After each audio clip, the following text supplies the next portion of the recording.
नमस्कार, मैं हूं दिनेश कांडपाल और हम बात कर रहे हैं मोदी के मारों की। भ्रष्टाचार के कम से कम 8 मामलों में गिरफ्तारी के बाद प्रदीप शर्मा फिलहाल जमानत पर हैं।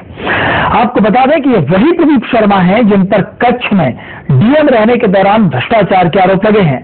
प्रदीप शर्मा को कभी मोदी सरकार का बहुत करीबी माना जाता था, लेकिन आखिर ऐसा जैसे प्रदीप शर्मा से सरकार इतनी तल्ख हो गई।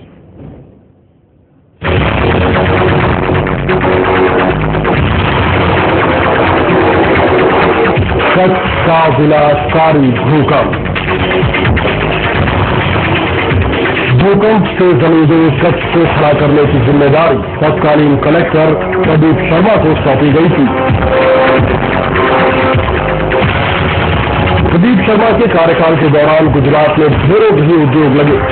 साल 2006 तक प्रदीप शर्मा कच्छ के डीएम रहे, जिसके बाद उनका तबादला भावनगर जिले में कर दिया गया और फिर अचानक शुरू हुआ प्रदीप और उनके बड़े आईपीएस भाई कुलदीप शर्मा पर कानूनी कार्रवाई का सिलसिला।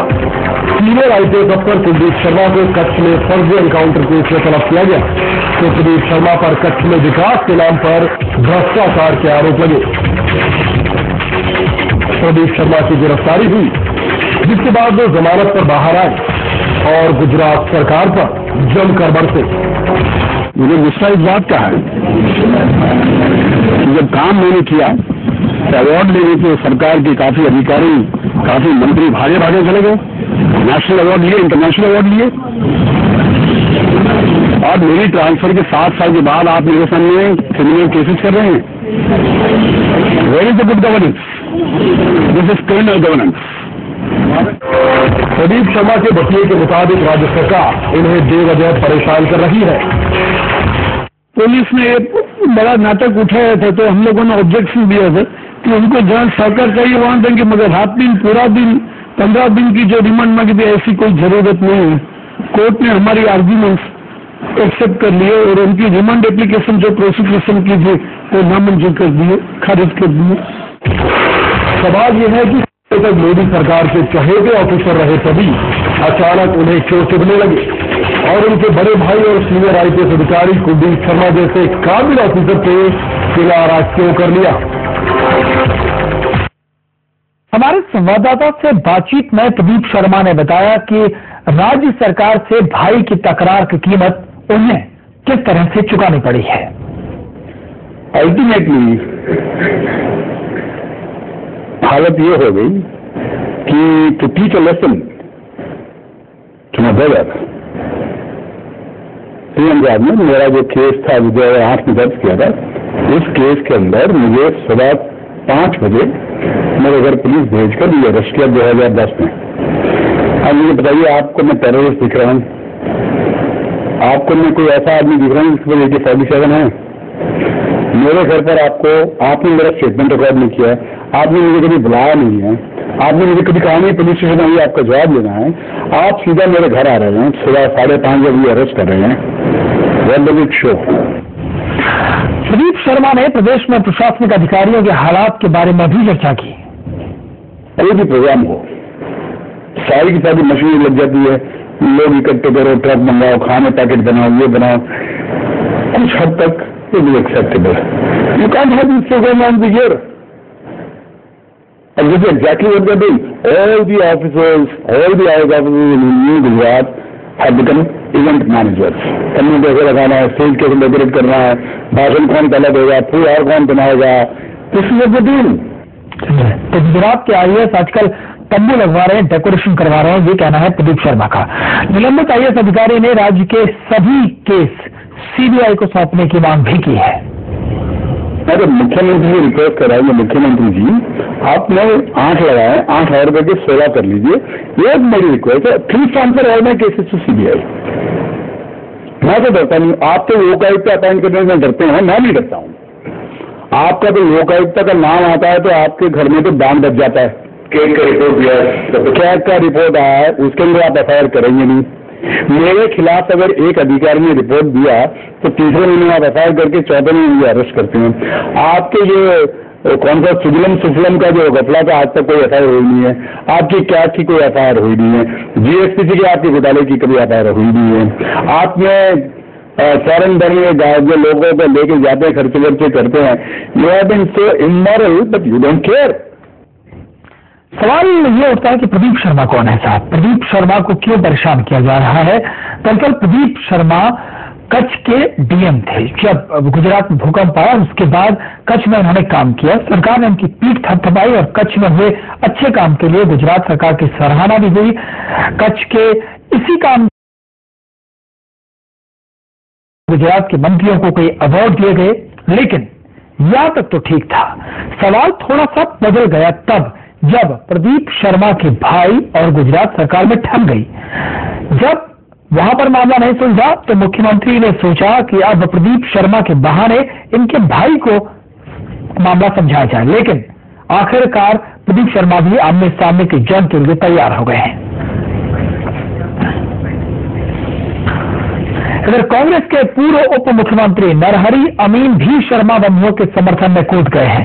अमीन के मुताबिक साल 2004 में कुलदीप शर्मा ने तत्कालीन गृह राज्य मंत्री अमित शाह के खिलाफ भ्रष्टाचार संबंधी एक रिपोर्ट भेजी और वहीं से शर्मा बंधुओं पर मोदी सरकार की गाज गिरने की शुरुआत हुई।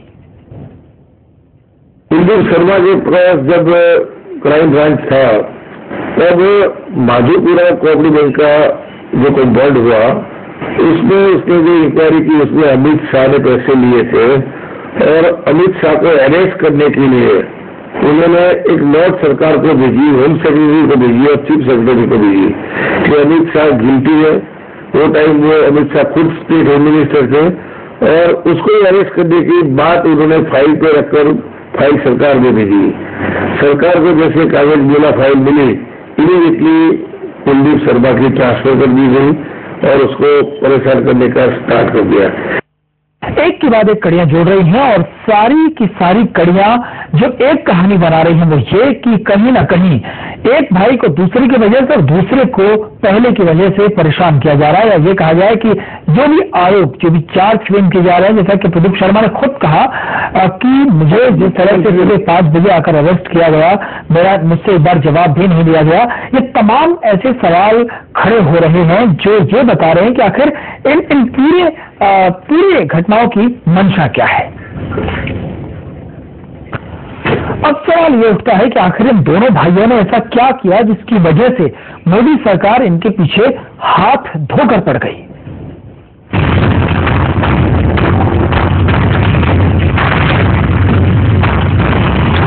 साल 2010 तक मोदी सरकार के चहेते आईएएस ऑफिसर रहे प्रदीप शर्मा को उनके आवास से गिरफ्तार कर लिया गया। गुजरात के भावनगर से प्रदीप शर्मा की गिरफ्तारी कुछ इस तरह हुई जैसे वो प्रशासनिक अधिकारी नहीं, कोई आतंकी हो। प्रदीप शर्मा पर भ्रष्टाचार के आरोप लगे और एक के बाद एक 8 केस दर्ज हुए। करीब 1.5 साल तक जेल में भी रहे। आखिरकार शर्मा को सुप्रीम कोर्ट से जमानत मिली।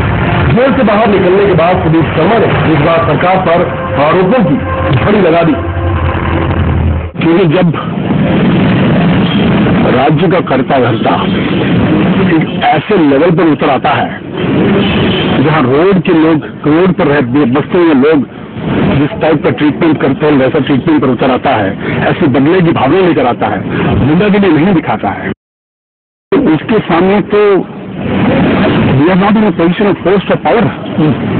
वो तो सत्ता पर बैठे हैं और सत्ता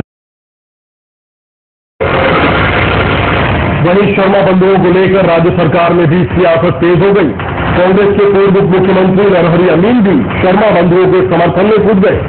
अमीन के मुताबिक साल 2004 में कुलदीप शर्मा ने तत्कालीन गृह राज्य मंत्री अमित शाह के खिलाफ भ्रष्टाचार संबंधी एक रिपोर्ट भेजी थी और वहीं से शर्मा बंधुओं पर मोदी सरकार की गाज गिरने की शुरुआत हुई।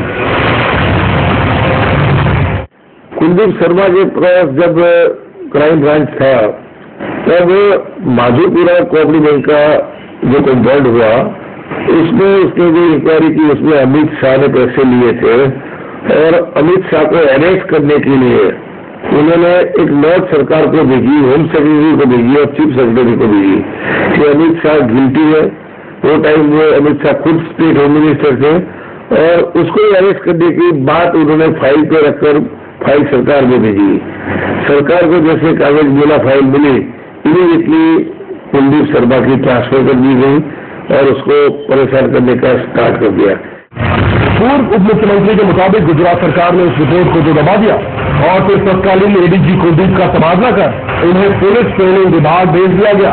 मोदी सरकार में काम कर रहे सरकारी ऑफिसर के बारे में नरहरि अमीन ने कहा कि कोई भी अच्छा अधिकारी गुजरात में काम नहीं करना चाहता।